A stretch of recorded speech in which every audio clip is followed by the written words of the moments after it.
Okay, so it is time to stop the bubbling effect. In order to do that, we do have to access the event attribute. So come into each of the logs and add the word event because we're going to pass the event into our function.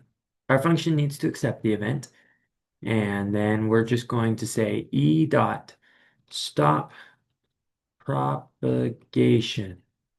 And that stops propagation. Sorry, really hard to spell that. Um, and then we're gonna console.log hello. So if we come over to our running code and we click the outer layer, oh, it'd help if we have our console open.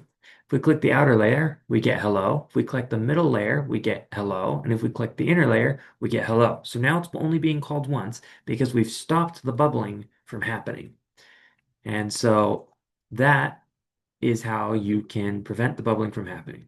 You access the event and you say stop propagation, and that will stop it from going up the tree to any of the higher components.